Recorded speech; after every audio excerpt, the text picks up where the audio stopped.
దేవునికి స్తోత్రం. ఆయన పరిశుద్ధమైన నామానికి మహిమ కలుగునుగాక. ఈరోజు అనుదిన వాక్యం వింటున్న మీ అందరికీ ప్రభువు పేరిట వందనాలు తెలియజేస్తున్నాను. దేవుని వాక్యాన్ని చదువుకుందాం.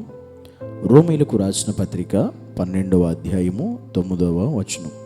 మీ ప్రేమ నిష్కపటమైనదై ఉండవలెను, చెడ్డదాన్ని అసహించుకుని మంచి దానిని హత్తుకుని ఉండుడి.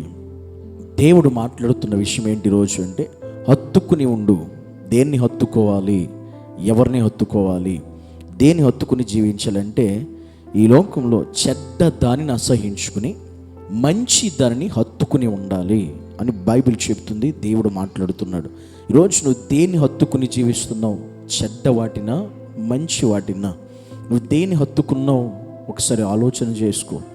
దేవుని సన్నిధిలో మనం దేన్ని హత్తుకుంటే మన జీవితం ఎలా ఉంటుంది అనేది ఈ వాక్య ఆధార ప్రకారం దేవుడు మనతో మాట్లాడుతూ, ఈరోజు చాలామంది నిజంగా అసలు దేవుని కాకుండా వేటినో హత్తుకుని బ్రతుకుతున్నారు చాలామంది.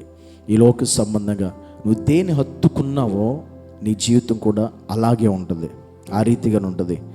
కానీ దేవుని హత్తుకుంటే దేవునితో నీ జీవితం చాలా అద్భుతంగా ఉంటుంది.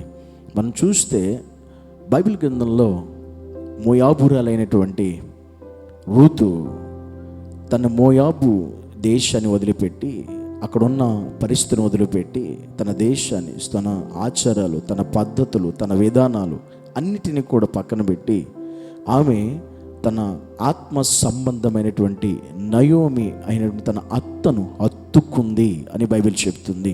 మోయాబును హత్తుకోలేదు, లోకాన్ని కాదు, తన ఆచారాలని పద్ధతుల్ని కాదు, తన స్వజనుల్ని కాదు, లోక సంబంధ పరిస్థితుల్ని కాదు, ఆమె ఆత్మ సంబంధమైనటువంటి నయోమిని అనగా తన అత్తను హత్తుకొనెను అని వ్రాయబడింది.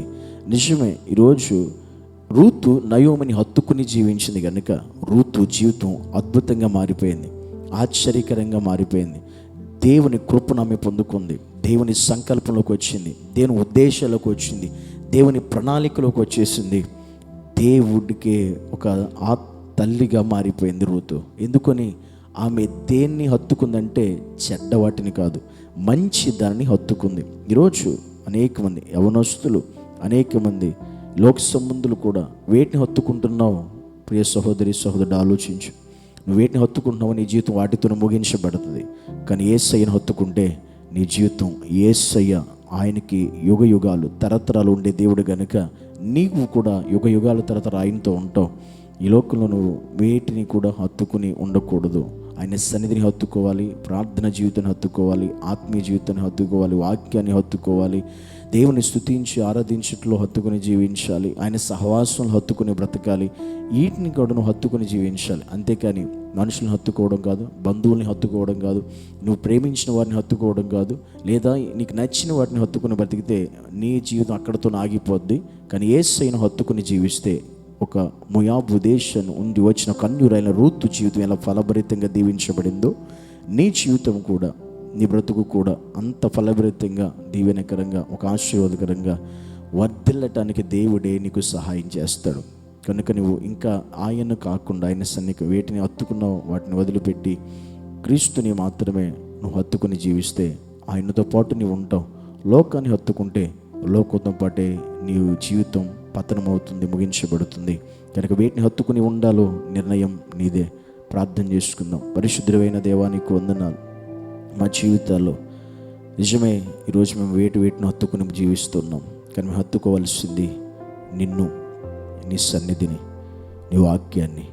ప్రభు, అలాంటి ఆత్మసమైన జీవితం ఒక దయచేయండి. రూతు ఎలాగైతే ఆత్మసమైన నయోమిని హత్తుకుని ఉందో, మేము కూడా ప్రభు మా ఆత్మ సంబంధమైన తండ్రివైన నిన్ను హత్తుకుని బ్రతికే జీవితాలు దయచేయమని యేసు నామములో ప్రార్థించి వేడుకుంటున్నాము తండ్రి. ఆమేన్.